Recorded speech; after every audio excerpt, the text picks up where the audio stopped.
We'll have him.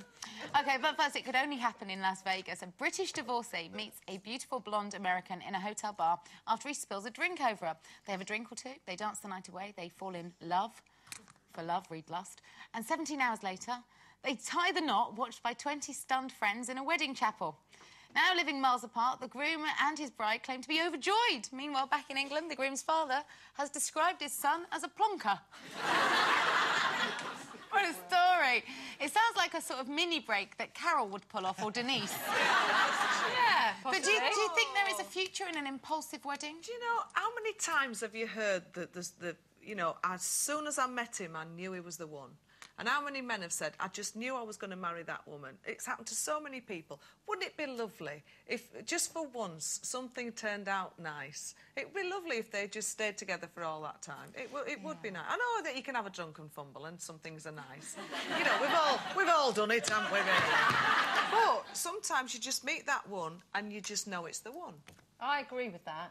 I do, absolutely. Well, even after 17 hours fueled with alcohol? Well, I'm not sure that it'd be a good idea to get married so quickly, but I do know people as well, and I've done it myself, where you've seen someone and you can't really explain how you think you know them.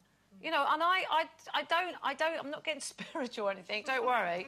I'm still my old cynical self. But I do think that sometimes you might have met someone in a past life and you just know that they're... You are getting all spiritual. I am getting...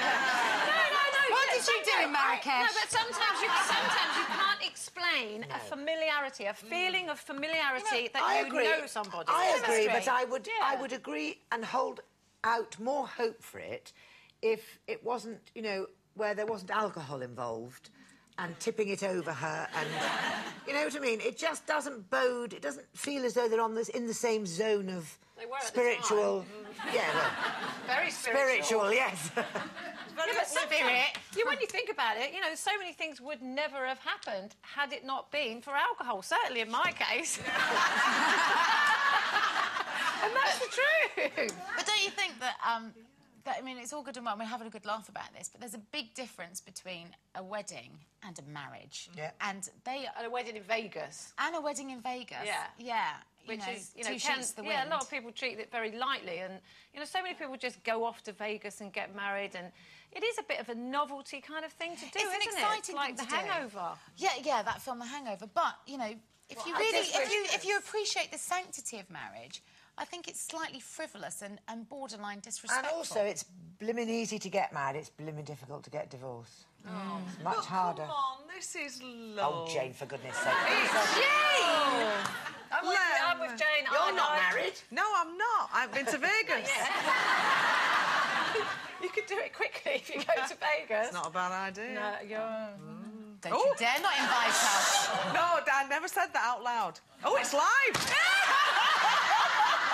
I'll tell you what, Mark is definitely not going to Vegas for his stag do now. No way, I'll come back married to somebody else. No, it's your time for our second shot.